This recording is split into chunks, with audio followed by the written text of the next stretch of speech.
महाभारत में कहीं ये नहीं लिखा है कि अगर कोई ये कह दे कि मैं भगवान को नहीं मानता तो उसकी गर्दन काट दो। महाभारत में ये नहीं लिखा हुआ है मन बदला दीनहु फक्तुलू, जो अपना दीन बदल दे उसको कत्ल कर दो। ये आपके स्क्रिप्चर में लिखा है। आपको चाहिए बैसाखी, आप सिंगल स्टैंड इस्लाम का दिफा नहीं कर सकते। इस्लाम का ईमान लाने में ये जरूरी है कि जितनी किताबें नाजिल हुई हैं उन सब पे ईमान लाना जरूरी है। ये इस्लाम है।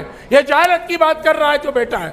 6336 आयतें हैं स्क्रिप्चर में आपकी, मुझे उसमें से सिर्फ 5 आयतें बता दे जो ये कहती हो कि चाहे कोई काफिर हो, मुशरिक हो, ईमान वाला हो, सबके लिए अमन की बात है। 5 आयतें। मैं तो कहता हूं कि इंडियन गवर्नमेंट को सिर्फ 3 महीने के लिए आप जैसे भाइयों के लिए इस्लामिक शरा को नाफिज कर देना चाहिए, फिर आपको पता चलेगा। हम अपने सिवा पहली बात तो किसी को दीन या धर्म नहीं समझता, क्योंकि खुद जो है स्क्रिप्चर के अंदर लिखा हुआ है कि सिर्फ जो है इस्लाम ही दीन है और उसके अलावा कोई भी दीन जो है वो एक्सेप्ट किया ही नहीं जाएगा।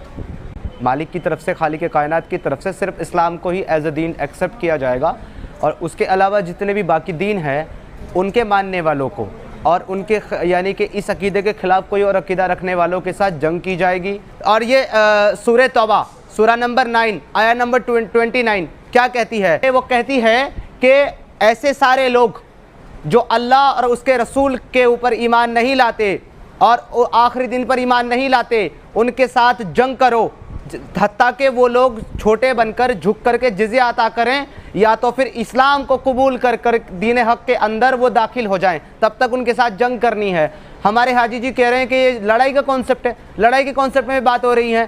कुरान जो है बार बार और स्क्रिप्चर जो है बार बार कहता है कि जितने भी काफिर हैं, जितने भी मुशरिकीन हैं, वर्स्ट ऑफ क्रिएचर हैं, सबको कह रहा है। वो जनरल कॉन्टेक्स्ट में बात आ रही है। अब कौन सी जंग की बात कर रहे हैं? वहाँ कोई जंग का कॉन्सेप्ट ही नहीं है। वहाँ पे जो है जनरल स्टेटमेंट दिया जा रहा है कि जितने भी काफिर हैं वो सब मुशरिक वाली कर रहे हैं। ये ना मैं आपका स्क्रिप्चर कोट कर रहा हूँ। मैं आपका स्क्रिप्चर कोट कर रहा हूँ। आयत कोट कर रहा हूँ। गलत आयत कोट कर रहे हैं क्या? ये जो पढ़ के इन्होंने सुनाया मुझे तो समझ नहीं आया। मैं इस्लाम की जानकार नहीं हूँ, लेकिन आप जानकार हैं। क्या ये गलत बोल रहे हैं? हाँ, गलत पढ़ा इन्होंने। हाँ बिल्कुल गलत कर समीर, गलत चीजें पढ़ रहे हैं आप, प्रोपेगेंडा कर रहे हैं। अगर मैं गलत चीजें पढ़ रहा हूँ तो मैं तो बावाज़े बुलंद पढ़ रहा हूँ आपका स्क्रिप्चर। ये देखिए 9 की 23 में क्या लिखा हुआ है। सुनिए हाजी जी मेरी बात सुनिए। 9 की 23 में क्या कहता है? 9 की 23 में क्या कहता है? बोल रहे हैं 9 की 23 में कहता है कि अगर तुम्हारे माँ बाप और तुम्हारे भाई बहन इस्लाम के बजाय कुफ्र को अख्तियार कर लें तो उनको अपना दोस्त ना बनाओ। तुम्हारे माँ बाप, तुम्हारे भाई बहन अगर इस्लाम के मुकाबले कुफ्र को अख्तियार कर लें तो उनको अपना दोस्त ना बनाओ। ये स्क्रिप्चर कह रहा है। जो समीर ने इस्लाम समझाया उसके मुताबिक ना तो दूसरे धर्म के लोगों को मानता है इस्लाम, दूसरे धर्म को मानने वाले लोग जो हैं वो काफिर हैं, वो गलत हैं। दूसरे धर्म की कोई इज्जत नहीं है। दूसरा धर्म अगर मेरे माँ बाप भी अपना लें तो भी उनकी इज्जत नहीं है। तो यानी कि कुल मिलाकर जो मैं समझी कि इस्लाम में सेकुलरिज्म, धर्मनिरपेक्षता की तो जगह है ही नहीं। छोड़ दीजिए दूसरे धर्मों की इज्जत। अब आप बता दीजिए क्या ऐसा है हाजी साहब, और नहीं है तो मुझे बताइए कि क्या है। हाँ। देखिए ये जो बात कह रहे हैं ना कि बाप भी सामने हो, तो महाभारत की जब लड़ाई देखेंगे तो वहां भी श्री कृष्ण ये कह रहे हैं कि तुम्हारा सगा भी कोई हो तो मारो उसको। अरे सुनिए हाजी हारून साहब, मैं क्या पूछूं? मैं इस्लाम क्या कह रहा है? महाभारत रामायण तो मुझे भी पता है, यहाँ इस्लाम समझने बैठी हूँ। महाभारत में कहीं ये नहीं लिखा है कि अगर कोई ये कह दे कि मैं भगवान को नहीं मानता तो उसकी गर्दन काट दो। महाभारत में ये नहीं लिखा हुआ है मन बदला दीनहु फक्तुलू, जो अपना दीन बदल दे उसको कत्ल कर दो। ये आपके स्क्रिप्चर में लिखा है। आपको चाहिए बैसाखी, आप सिंगल स्टैंड इस्लाम का दिफा नहीं कर सकते, इसलिए आप जाते हैं महाभारत पे, हिंदुइज्म पे, जैनिज्म पे, बौद्धिज्म पे। आप इस्लाम पे बात कीजिए। इस्लाम क्या कहता है? मैं आपसे इस्लाम पे बात कर रहा हूँ और मैं आपको बता रहा हूँ आपका अपना स्क्रिप्चर, आपकी अपनी आयतें मैं पढ़ के बता रहा हूँ, आपके अपने स्क्रिप्चर को मैं पढ़ के बता रहा हूँ। मैं मेरा नहीं बता रहा हूँ, मैं मेरा नहीं बता रहा हूँ इंटरप्रिटेशन। ये आपकी आयतें हैं। साहब मैं आपसे पूछ ही नहीं रही इस्लामिक मुल्कों में क्या हो रहा है। इस्लामिक मुल्कों में पाकिस्तान भी है जहां पर हिंदुओं को परेशान किया जा रहा है, टॉर्चर किया जा रहा है, मंदिर तोड़े जा रहे हैं। अफगानिस्तान भी है। मैं इस्लाम की बात कर रही हूँ। आप मुझे ये मत बताइए कि जर्मनी क्या कहता है, फ्रांस क्या कहता है, कतर क्या कहता है। इस्लाम क्या कहता है? इस्लाम क्या कहता है कि हाँ सेकुलर बनो, धर्मनिरपेक्षता को बढ़ावा दो, या फिर इस्लाम को बढ़ावा दो, शरिया को बढ़ावा दो। इस्लाम क्या कहता है? देखिए इस्लाम तो अमन का मजहब है, शांति का मजहब है, प्यार का मजहब है। इस्लाम शब्द का मतलब ही होता है सलामती, मोहब्बत, प्यार। ये जो बातें हैं जब कोई हमसे लड़ने के लिए आएगा तब की हैं। उस जमाने में जो लड़ाइयाँ होती थी तब की आयतों को ये दोहरा रहे हैं, आज की आयतें नहीं है ये।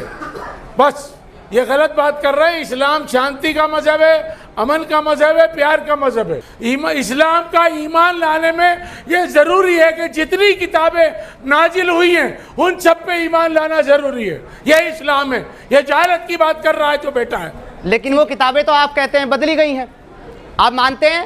आप ओल्ड टेस्टिमेंट को मानेंगे? अभी आप तौरात को मानेंगे?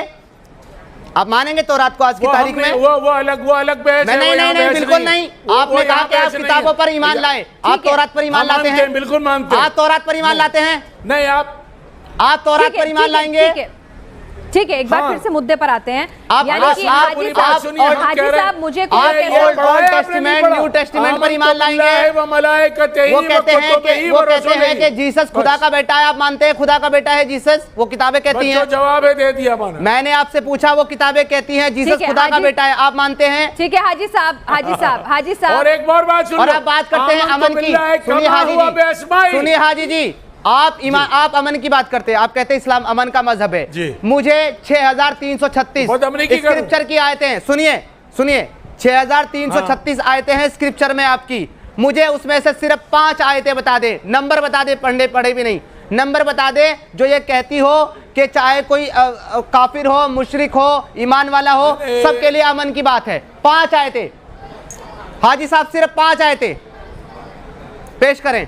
हाँ, अमन की बात 5 आयतें पेश करें। 6336 में से 5 आयतें जो जनरल अमन की बात करती हो, जो ये कहती हो कि बिना इस्लाम लाए तुमको अमन है। अगर यहाँ पे मैं तो कहता हूँ कि इंडियन गवर्नमेंट को सिर्फ 3 महीने के लिए आप जैसे भाइयों के लिए इस्लामिक शरह को नाफिज कर देना चाहिए, ताकि उसके बाद में जब आप चोरी करें तो आपके हाथ काट दिए जाएं, फिर आपको पता चलेगा। ठीक है हाजी साहब, मुझे बस अब कार्यक्रम को यहाँ पे मुझे खत्म करना